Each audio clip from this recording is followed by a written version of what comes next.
فوسليا ماني بتبس بتشاي الصراحة زلوا سلامات كمينيكم ناي سامري فودز channel تخطاتلتي لو ما عنت እንደገና ቆንጆ ለሆነ ፍሊ ለበለ ናይ فوسليا ሰራርሓ ሒዘልኩም መጽኔኹ ካብ ብጥብስ ወጻኢ ካሊእ ፍሊ ቢልና ሰራሓይና ብጣዕሚ ኣጥዕምቲ እሞን ነመክሩዋ እና መጀመርያ ያው ብሽጉርትና ምንቁልላ ኢና ህንጅምር ኣነ ንኻሊ ዓይነት ፀሕው ስለሰርሕ ንሽተይ ወስኻ ቢለ የልቆልለኹ ሽጉርቲ እናውዚ ዘይት እተይሉለኹ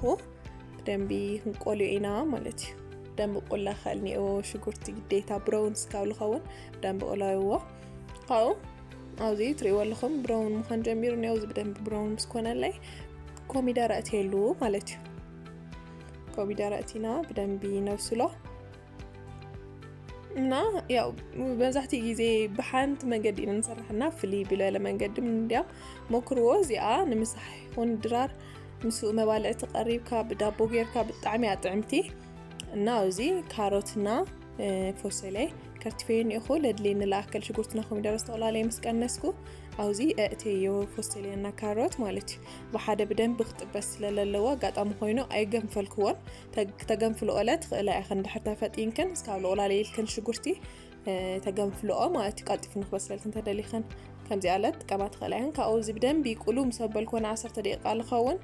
ንእሽቴ خنت اتيالو بربره لك خم سلسله يخونس بق نملكع ብቻ ማለት እዩ ንእሽቴ ስልሲ ምንም አፍካስ መሪር ናይ መሆን ጣዕም ከም ጽውሊ ማለት እዩ ንእሽቴ ሓንት ማንካ ክጥቀማ ካውዝ ዓራ ሽጉርቲ አውዝ ተእትዋሉ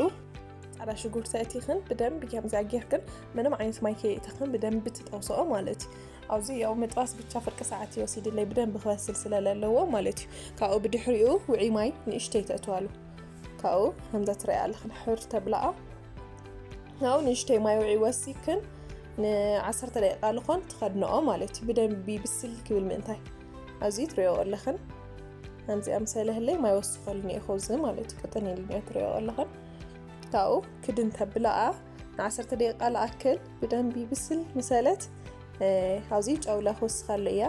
ጫው ጥቃማት ምንከን አተዋሉ ትሪያ ኣለኽን ንመልክዓ ነው አልስ በጣም ያደሳልት ኮይና በሲላ ዘሐፋቱ ግን ካሜራ ይሽፍነለይሎ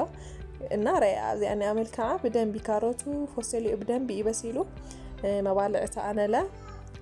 شو رؤيه بقول نيجيرا لا نيرا بالطعم يعطمتي موكرا بطعم الفوتي كم باي